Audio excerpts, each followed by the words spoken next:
In those days, the crest was in service to the Shade, protectors of Heartvale. As I write this, Velt is behind us, and our ship carries on toward Davenar. The steward has already begun making plans to put to shore and forage for food and water, though from my understanding she will wait at least a day so we are far enough away from Velt for comfort. Whatever illness would demand cooperation between the Davenaran and Vela navies must be dangerous indeed. It begs the question, of course, is this illness naturally occurring, or is it a curse perhaps leveled by our enemies? According to the annals, the followers of Vargosh the Crest encountered were accompanied by a wasting sickness.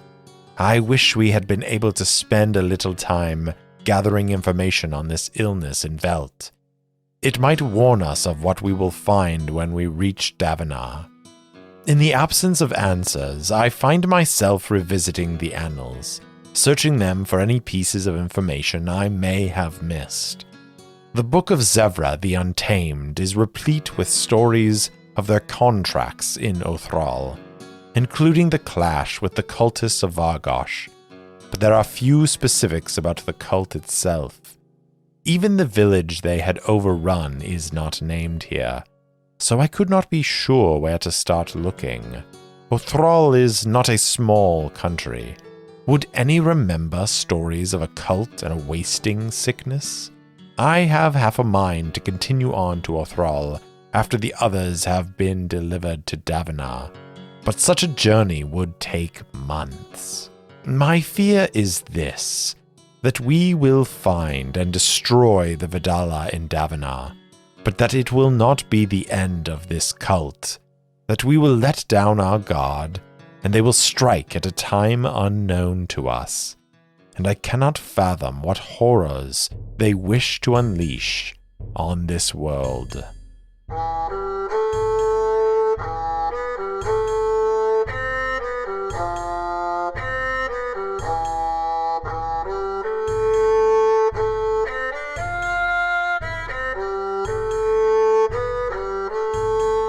Welcome back for another episode of Errant Adventures. As always, I'm your game master and solo player, Steve Morrison. On this week's episode, the Andania negotiates for fresh supplies, while Arid and Lephalia conduct magical research. Find out what happens on episode 47, Seeds of Corruption.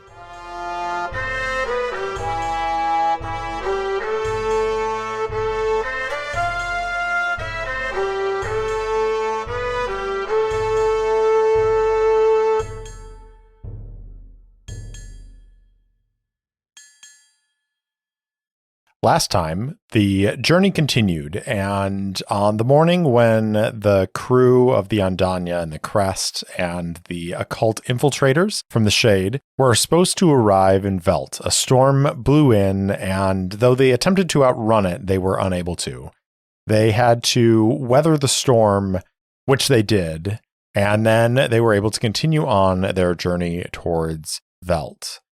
Ben and Iron Gull had a brief heart-to-heart as Ben discussed his fears about having to choose between the Crest and doing good for Heartvale, and Iron Gull reassured him that no one really expects anyone who joins the Crest to truly leave behind everything from their past, and that if Ben has the opportunity to do good for Heartvale while also serving the Crest, that he should take it. Once they finally reach Velt, they discover a blockade of Heartvale and Davenaran ships that are keeping ships from entering the harbor at Velt. Apparently, there is some sort of sickness ravaging the village, and now it is under quarantine. The Andania must carry on, but they are low on supplies. As they continue sailing, they are beginning to plan to put ashore and attempt to forage and hunt for or fish for food. While they're preparing to do so, Arid starts to get a weird feeling, and he descends down into the bowels of the ship, where he finds Lephalia falling under the sway of the claw of Vargosh that they liberated from the Elfheim ruin. outside of Heartvale. He is able to snap her out of it, and she admits that he was correct, that there is danger in these artifacts, and that she should have turned this one with the others over to the Red Fox to be sealed away in the Von Triken vault. They agree to work together to overcome this influence, and then the ship sees an Ultiman merchant vessel that is approaching, that may be willing to trade supplies with them. That is where we pick up with our heroes. As the Andania cuts through the waters, Ben, standing on the prow, is looking out at this Ultiman ship as it approaches. It's clearly a merchant vessel. It's much larger and seems to be weighed down in the water deeper than this drift ship that is built for maneuverability and speed. As the two ships draw closer together, there's a quick exchange of signals, and it does appear that this Ultiman merchant is willing to trade for goods. So, I think this is going to be a pretty brief scene because I don't see any way in which Ben, Arid, and Orchid as our sort of player characters would be responsible for negotiating the exchange of goods with this merchant. So I am just going to roll on the fate chart. I think our first roll here is, does this ship have enough supplies that they can trade to the Andania to get them all the way to Davenar? And I think that's very likely. So I'm going to go ahead and roll on the fate chart. That's chaos rank of 6. Very likely 41 is a yes. So yes, they have enough supplies that they can trade to the Andania. So the next question then is, are they going to be reasonable in their trading with the Andania? And that I think is going to be 50-50. So chaos rank of 6, once again, 61, which is a yes, actually. Just snuck it in under the wire, but that is a yes. So these Ultiman merchants are happy to trade with the Andania. And even though they are sort of like meeting out on the open ocean like this, they are happy to pass off some of their foodstuff supplies in order to get the Andania all the way to Davenar. So I think Steward Seta is going to put together her coin and is going to deliver it to the Ultiman captain, and some of the Ultiman sailors carry some crates across, probably on small boats. And then in a matter of just a couple hours, the Andania is underway once again, and they are fully supplied to get to Davenar. And so they do not need to worry about stopping and taking time to forage for food. Is there anything else that they might glean from this Ultiman merchant? Did this Ultiman merchant stop in Davenar before making their way up to Heartvale? And therefore, might they have some information about the situation that the Crest are sailing into? I think it's unlikely, because Ultima and Davenar have long not gotten along, much like Davenar and Heartvale have not gotten along. And so I think this Ultiman merchant probably bypassed Davenar and is sailing directly towards Heartvale. So let's go ahead and roll unlikely. 02 is an exceptional yes. So not only did they stop there, but I think the exceptional yes means that they absolutely have some information that might be of good use to the Crest.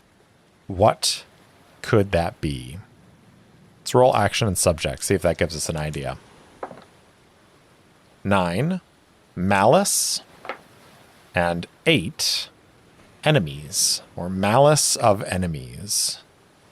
We know that Davenar and Heartvale have been enemies in the past, that they have reached a peaceful accord, but maybe it's not as peaceful as it seems.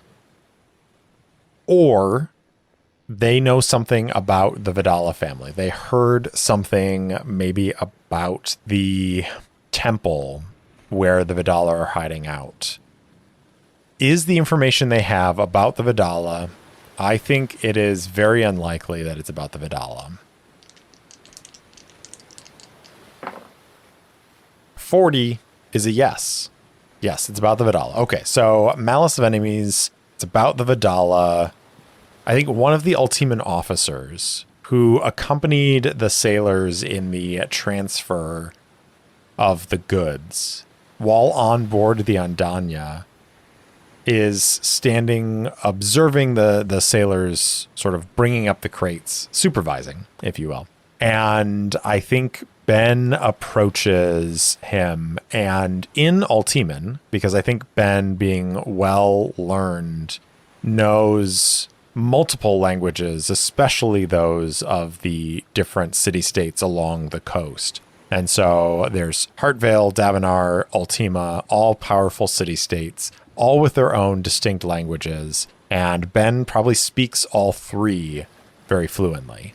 And so I think he approaches this sailor, and there is some sort of, I've never really pointed this out, but I think there is some sort of universal trade language. Maybe it's descended from Alchemic, or maybe it's related to Comitian, because of the farther reaches that they had for a long time. But whatever this trade language is, the officer speaks that, and Ben could speak to him in that language. But I think Ben, as a sign of respect, he's going to speak in Ultiman.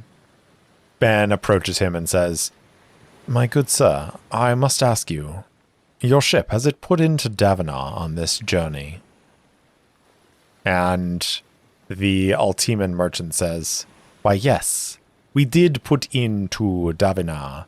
It was just a short visit this time, but short enough that we were able to spend a night or two off the ship." "I see. And how is Davenar these days? I haven't been there myself." The officer says, "It is as it always has been. A dangerous place if you're not careful, but also a place of great enjoyment if you know what you're doing. Though there has been some rumors of sickness in Mudside, one of their districts. There is some sort of wasting sickness that has been striking that part of the city, and it is, of course, where a lot of the poor live. And, well, it is difficult for the poor to get a good cleaning. Hygiene is not the best. Of course, though rampant disease is not necessarily indicative of one's economic status." I think the officer sort of gives him a look and says, "Apologies, I had taken you for, though a mercenary, someone of higher station." Ben frowns and says, "You mistake me, sir. My station is no concern of yours. I was simply asking how Davenar was. You made an observation, and I countered that observation. Is that not how debate works? At least, that is how we did it in the scriptorium." Well, be that as it may, Davenar is fraught with plenty of opportunities and dangers. If you're going there, I'd say stay away from Mudside. There are rumors that a temple there has become quite the interesting place, full of supplicants who are not normal to such a sleepy little temple. Do you know who this temple belongs to? Not exactly, I did not get the god's name, but a god of changing seasons or something like that. I see. And you said it was a wasting sickness. Yes, a terrible thing. I never saw any of the ill myself, of course, because I did not go down there, but they told me that these people who had this disease exhibited almost a rotting of the flesh. A rotting, or a decay, perhaps. Perhaps. I am no chirurgeon. Thank you, sir. I appreciate your time. And Ben is going to walk away. So I think with that, we can go ahead and end this scene as the Altiman merchants get back to their boat and the ships continue on in their different directions. I'm going to go ahead and reduce the chaos factor as we go into the next scene because I think that was pretty well under control. As we go into the next scene, I think I want to take a moment and zoom in on Arid, because we had that scene at the end of the last non-faction turn episode where Arid found Lephalia falling under the sway of this artifact. And I think she has grown vulnerable to it because of that connection that she made with the artifact way back in Veilwater. This is a good opportunity as they're continuing their journey to Davenar to try and figure this out a little bit and maybe to try and create some sort of magical defense against the corrupting effect of these artifacts of Vargosh. So I think that is going to be our next scene, which is going to be Arid and Lephalia study the artifact. And I'm putting it that way because I think they need to gain more information about the artifact before they can really create some sort of defense against it. And now that Lephalia has sort of acknowledged that Arid was correct about what their course of action should be, I think she is bringing him in as a little bit more of an equal partner in this. So I'm going to go ahead and roll my D10 versus my chaos factor of 5. See how this scene plays out.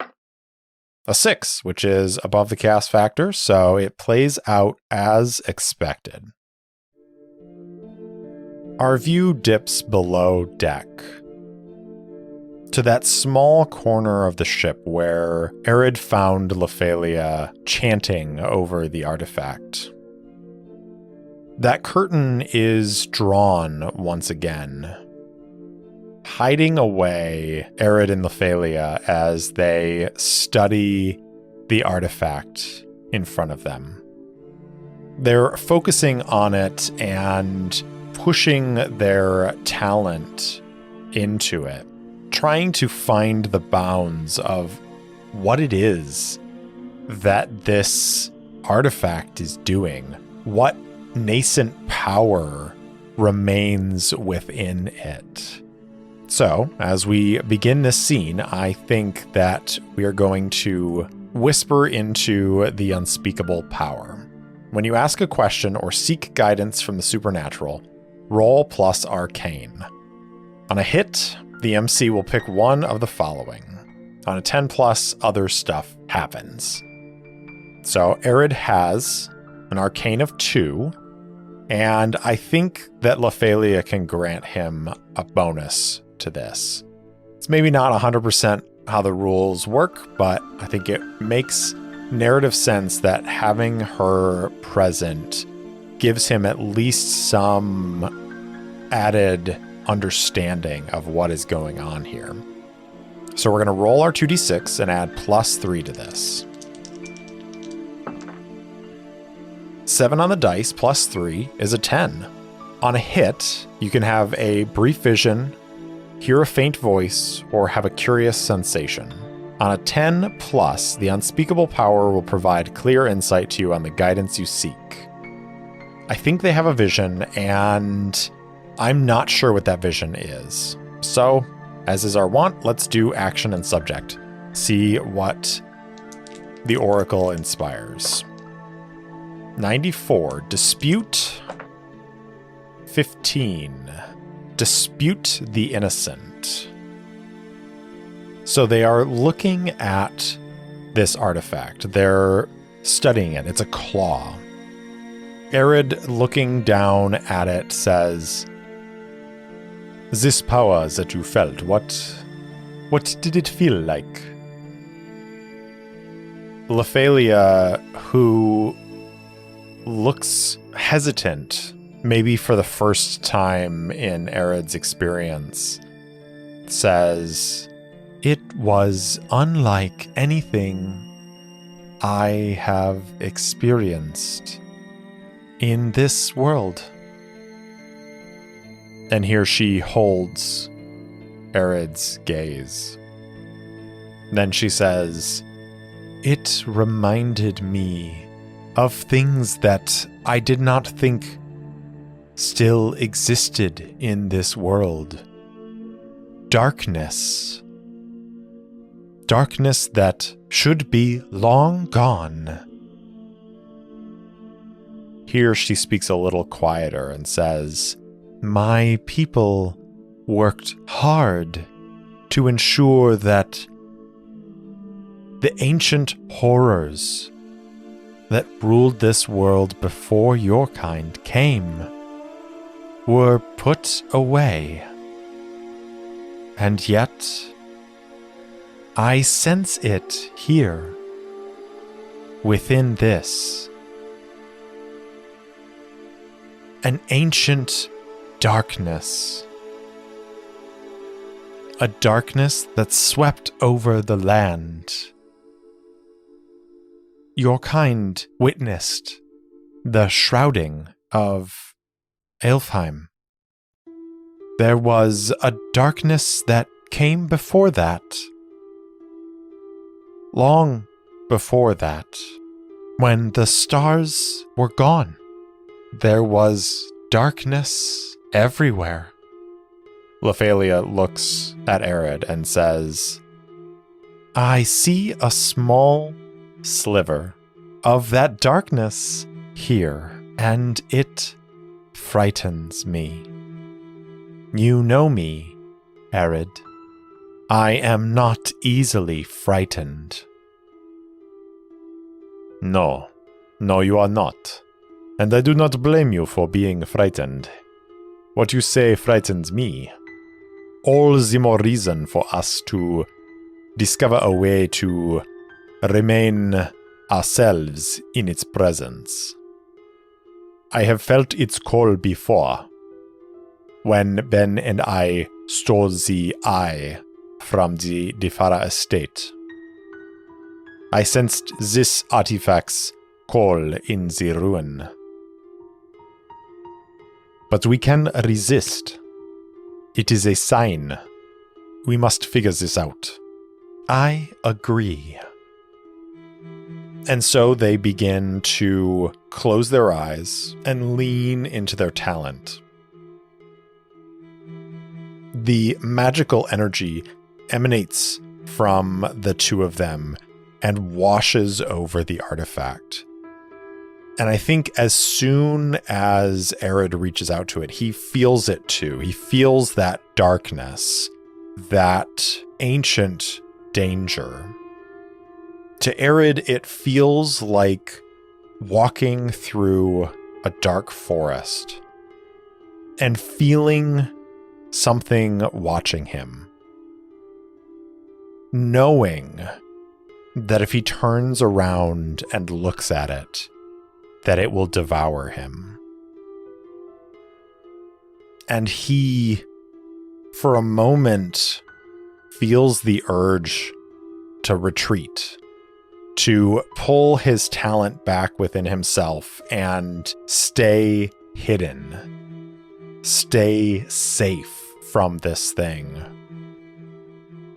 But Lephalia's presence is there as well, and that reassures him. And I think his presence reassures her as they push farther and farther. Suddenly, Arid feels himself falling. It feels like he's falling into a pool of ichor that is slimy and stifling. He holds his breath for as long as he can. And just when he thinks that he's not going to be able to make it, that he's not going to be able to hold his breath any longer, he emerges from this pool. And he finds himself standing in this open area. There's a village in the distance, and he can hear the sounds of wailing and the sounds of battle. As he looks across this open plain and he sees this village and hears these sounds, there is a group of soldiers, warriors, fighting another group close to this village. And he can see that there are banners flying in the wind, but he can't see it exactly. He's too far away. He looks around him, and Lephalia is there beside him. Together they nod, and they begin making their way towards this battle. It's then that I think Arid realizes that the battle is taking place on the other side of the village, and they have to walk through this village in order to reach it. As they do, they see that there are people in this village wasting away. They have open sores that are weeping. They're suffering. As Arid and Lephalia make their way through this village, those who are still living in this village are watching them. And every once in a while, one of them will plead with them to end their suffering. But when Arid and Lephalia even think to try and approach one of these figures to help in some way, they cannot leave the path they're walking. They're being drawn forward towards this battle. They finally reach the outskirts of the village, and now they're close enough to see these groups fighting. On the one side are hard-faced soldiers, not unlike their fellows, fighting with swords and shields and bows, axes and hammers. There's magic flashing in the air.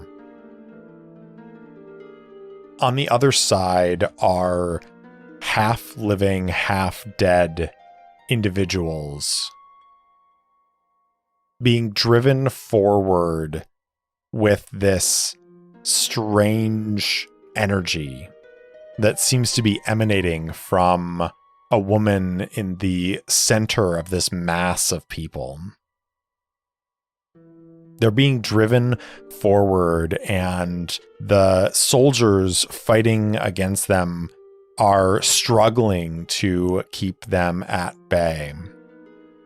And as they are watching this, as Arid and Lephalia are watching this, the wind shifts just a little bit, and it catches the banner for the soldiers. And it turns in the wind, and for a brief moment, Arid and Lephalia see it. A bird's talon on a bright red field, surrounded by a golden crest. And then they open their eyes, and they're back on the Andania, and the ship is rocking. Arid looks up at Lephalia and says, "What does it mean? Does it mean what I think it does?" Lephalia nods and says, "I think it does." We've fought them before. We should speak with Saga. And that seems like a pretty good place to end the scene right there. I think that's worth a bump up on the chaos factor, as they have some new information that the crest fought something connected to the Claw of Vargosh. Maybe it was even the cultists of Vargosh in a previous iteration. And I think is the next scene then that they're going to go talk to Saga. I feel like that makes sense. Let's go ahead and roll that chaos factor die. An 8, so it plays out once again as expected. Arid and Lephalia find Saga in the far aft section of the ship. She has a number of tomes surrounding her, and she is leafing through them before turning back and scratching at the annals that she is recording. When they arrive, she looks up and nods and says, "What can I do for you, Lieutenant? Mage?" Arid says, "I have a question about the annals." Saga leans back and smiles and says, "Not your first question, Arid. Please, what is it? I am always happy to talk about the annals with any member of the Crest. One day, someone will have to take up this role and record the histories of our company. Perhaps it will be you, Arid." "Perhaps. My question is about these cultists. Is there any record of us having encountered them in the past?" Saga looks up at him and says, "There is, yes." Arid sort of looks surprised and looks at Lephalia, and Lephalia, though she hides it better, is also surprised. She says, "And why did you not say anything? I mentioned it to the captain while you were busy with Lady DePeza. If he did not share it with you, then he has his own reasons. I will tell you what I know.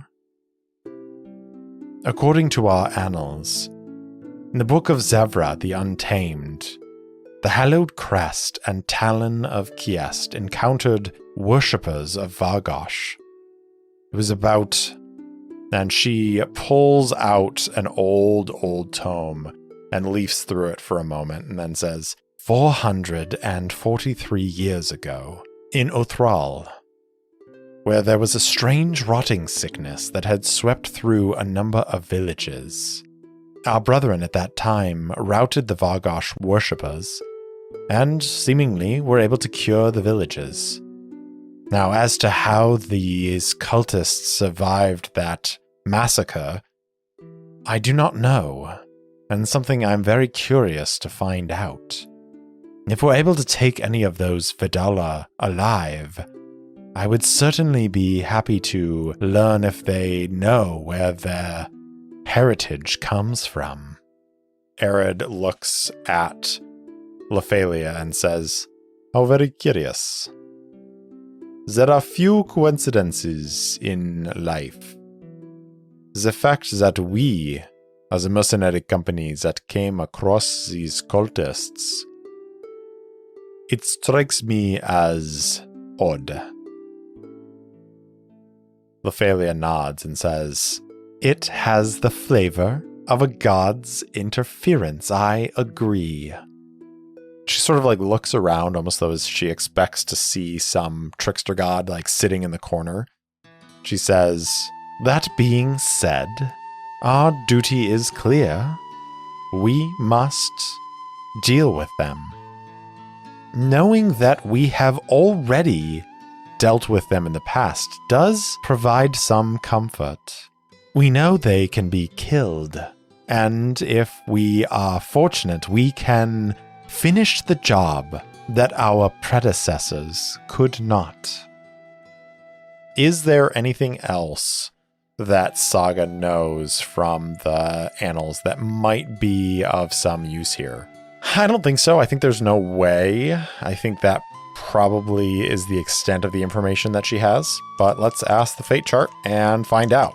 So no way, still 25% chance on our chaos rank of 6, and I rolled a 5, which is of course an exceptional yes. So not only does she have more information that could be helpful from the annals, she has the exact right information that they need. So because Lephalia and Arid are trying to determine some way to protect against this corrupting influence of the artifacts, and probably by extension the cultists themselves, it has to relate to that. So there's got to be something in that record of the encounter with the worshippers of Vargosh that can be useful to Arid and Lephalia in this moment to figure out some way to sever that connection between Lephalia and the artifact to make it so that she isn't as easily corruptible. And then by extension, be able to protect the rest of the Crest soldiers. So why don't we go ahead and roll on action subject. 33. Stop. And that's also doubles. So that is going to trigger a random event. But let's finish this oracle real quick. 54. Stop investment. Or a stoppage of investment. Okay, so investment being the influx of magical power from these artifacts. There must be a way to stop that. There must be a way to defend against that. And it's recorded in the annals. Arid says, Saga, is there anything else in these annals about how they fought these cultists? The corrupting influence of these artifacts and the powers they wield, it's dangerous to all of us. We have to find a way to keep our soldiers from being corrupted as well. If we already fought them, they must have had a way in the past. Saga thinks about it for a moment and says, Zevra the Untamed did record that their mages performed a ritual before the battle. According to Zevra, it kept at bay the investment of corruption that these cultists were known to initiate. Let me see if I can find details about this ritual. And why don't we actually go over to Maze Rats and let's do up some magic here. What did this ritual look like? 6 and a 2. Ethereal element and ethereal form. Okay, so our ethereal element is 6 and 5. Whisper. Okay, and our ethereal form, 6 and 3. Touch, whisper touch. Here it is. It says that the mage, Tarnish, enacted a ritual, and that this ritual involved some form of whispering touch. It is as if all of the Crest soldiers at that time felt this pressure on their minds and their bodies, as though it was some force being enacted on them. Zevra recounts feeling this pressure throughout the battle, but that any time the Vargosh cultists unleashed a wave of corrupting energies, that pressure seemed to push it away. There are no more details in here about the specifics of the ritual. Does that help you in any way? Arid looks at Lephalia and says, I think it does. And they are going to return back to their little work area. And Arid is going to explain his thought process. He says, Lieutenant, I think that this mage, Tanish, created something similar to the energy barrier that I have been toying with. And I think that what he did is he created one that was very thin and very light. And then instead of forming it around the body, he formed it around the spirit. Because truly it is the spirit that is corrupted first, before the body. And that would be consistent, I think, with the pressure that the annals defined.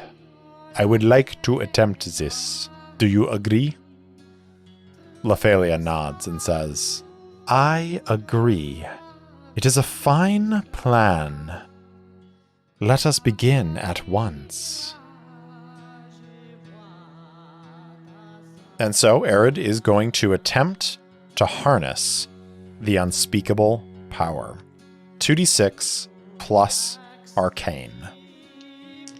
I don't think he can get any assistance from Lathalia on this, because he has to learn this himself. He has to figure it out for himself, and he is enacting it on her. He's using her as essentially a test subject for this. So I don't think she can assist him at all. Just his +2. 2d6 +2. 5 on the dice. +2 is a 7. So on a hit, you may change the world in some minor but tangible way. On a 7 and 9, the MC will also hold 1 and may spend it in one of the following ways. The power knows what you're doing and why you're doing it. The power asks for something minor in return. The power requests some small show of loyalty. Arid begins his ritual. He focuses on his talent. He begins to intone the words that he has been working on in his mind over the last few weeks.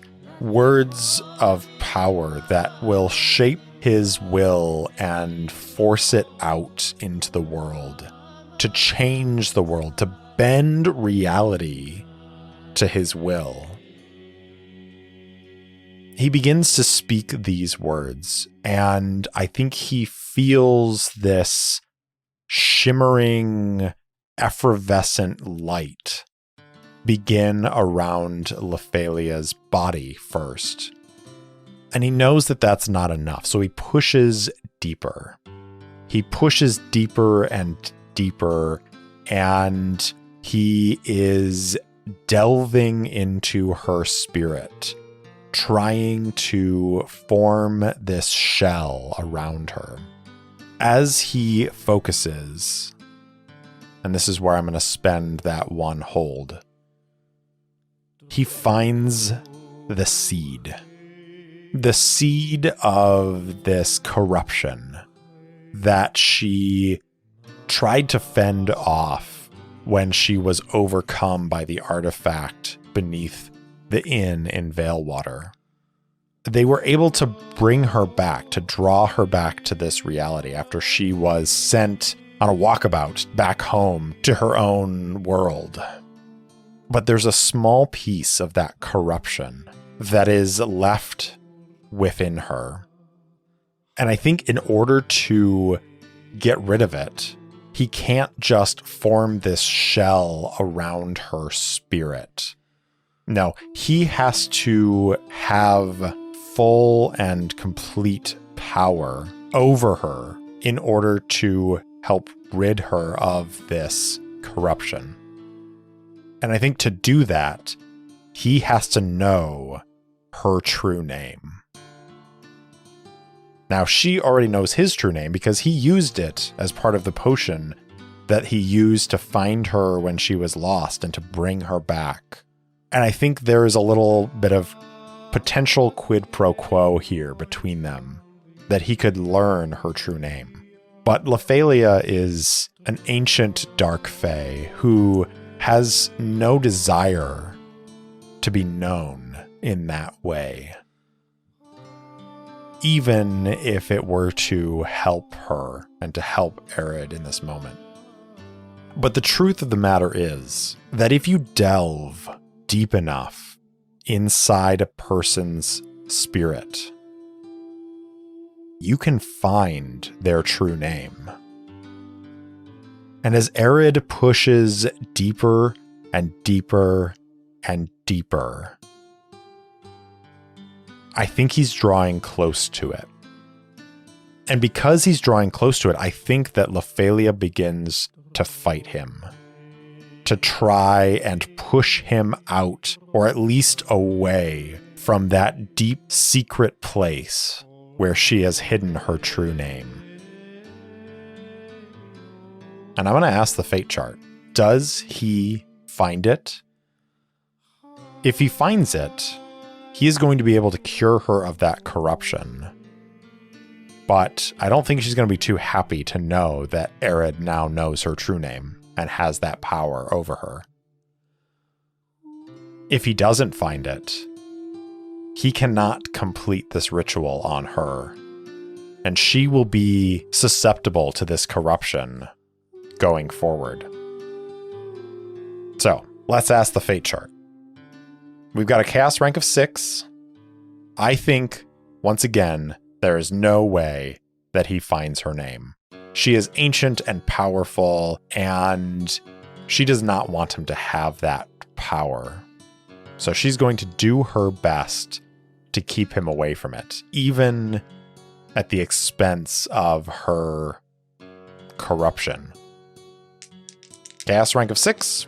There's no way he's going to be able to find that name. 48 is a no. No, he is not able to find it. So as he pulls back from this moment, he kind of is heaving a little bit with the exertion of trying to enact this ritual. And then he says, "I am sorry, I have failed." And I don't know that he knows consciously that he was looking for her true name. I think he was just trying to find a hook to latch this net of energetic protection onto. But Lephalia knows, and she looks at him and she says, "Don't worry. You can try it again on someone else. I'm sure you almost had it. I appreciate the effort, but I will be fine going up against our enemies. It is good to know that you are getting so close to being able to do this for our fellows." And then she smiles, and it is a cold smile. "Perhaps we should stop for today." Arid nods and says, "Very well. If you'll excuse me, I think I will go up and get some fresh air."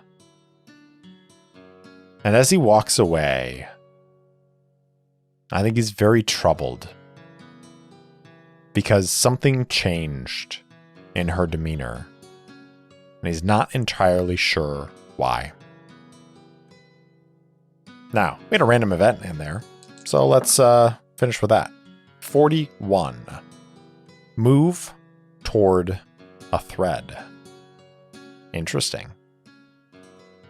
So we're going to go over to our threads. We've got 2. Travel to Davenar and confront the Vidala family. We're already kind of moving towards that.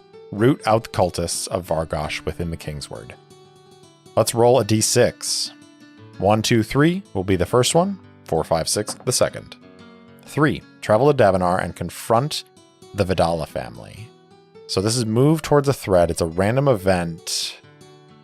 Is this that they have reached Davenar? Is the rest of the journey uneventful? I'm going to say it's 50-50. I'm going to ask the fate chart. 95 is an exceptional no. So the rest of the journey is not complete, and it is not uneventful. But we're moving towards our thread of travel to Davenar and confront the Vidala family. So I think what happens is Arid is leaving this experience with Lephalia, and he bumps into Ben. And Ben sees his face and he says, Arid, what's wrong? What happened? It's nothing, just a little experimentation that is a little exhausting. I will be fine. I just need some fresh air. Ben nods and says, then let's go get some fresh air.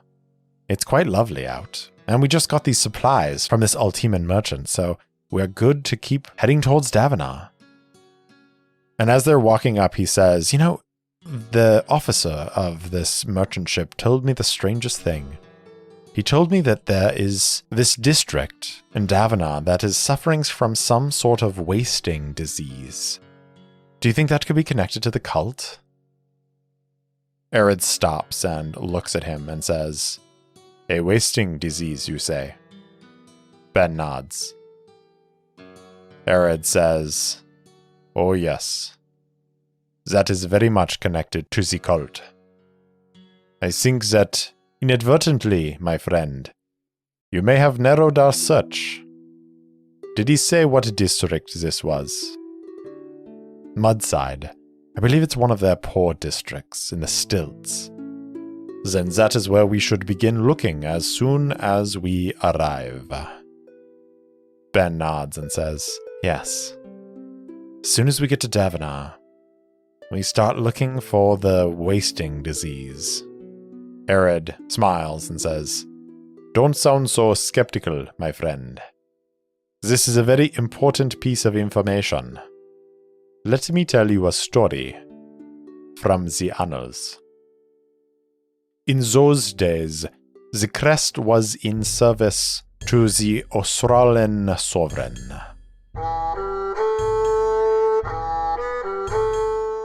Thanks for listening to Errant Adventures, and thank you so much to Syrinscape for the lovely ambient sounds and music throughout the episode. If you enjoyed the show, please tell anyone and everyone in your life about it. And if you want to support the show directly, leave me a review or buy me a coffee at coffee.com/errantadventures. That's ko-fi.com/errantadventures. If you want to interact with me, my handle on Instagram and Twitter is @errantsolopod, or you can email me at errantsolopod@gmail.com. I also post short fiction and campaign-related materials on my website, errantadventurespod.com. Thanks again for listening, and I'll see you next time.